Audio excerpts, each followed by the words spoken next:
There are several great videos on what science is and what science is not, and its philosophical placement amongst other human endeavors by YouTube channels like Clint Explains and Breaking the Habit. I was pondering whether these videos would be a good introduction to science for a Year 7 or Year 8 class. But then I started wondering whether Year 7 and Year 8 students already have a healthy and mature concept of science. So what I did is I came up with a word association game, and I trialed it on my kids who are in Year 7. So I came up with 100 odd words that I thought could link to science. And this is the list that I gave to them, excepting the very last word. The list I gave to them didn't have microscope in the list.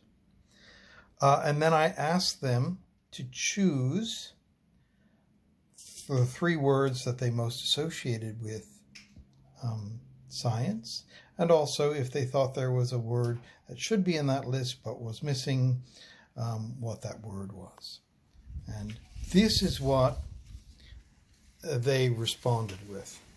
So Sophie specified studies, approximate, and theories, and then added the word microscope. And Ben chose the words tests, questioning, and observing. So Ben, you chose studies, you chose tests, questioning, and observing. Can you tell me in a sentence or two why you chose those words?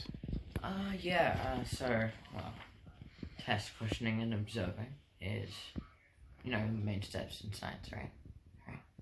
Yeah. Yeah, so, you question stuff, you run some tests, and then you observe those, and then question that, and then you run more tests, and then you observe that.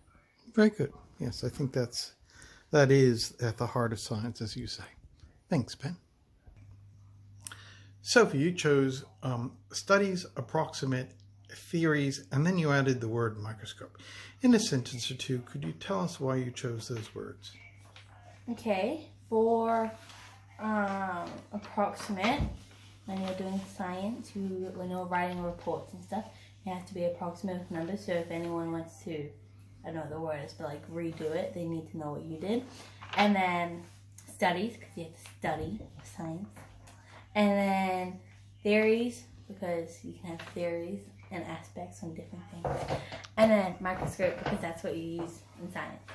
Okay, cool. So when you said studies, you meant more like studying knowledge more than conducting a study. Is that right? Yeah. Sometimes studies is used as an alternative to experiment. But you meant to study knowledge, to gain knowledge. Okay, book knowledge. Okay. And then when you said approximate, because, a lot of people point out that science is just a modeling of reality. So, models are often approximations of what reality really is. But when you said approximate, you meant more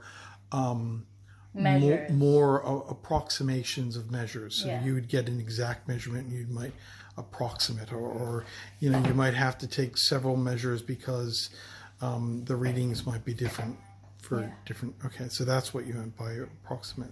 Yeah. Very cool. Now, and in regards to microscope, what scientists do you think would use a microscope? When did this become a trivia? What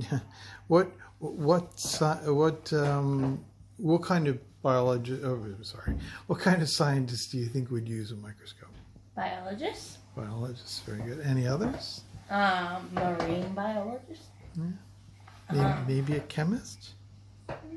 Yeah, I guess. Or a geologist, or a maybe? doctor.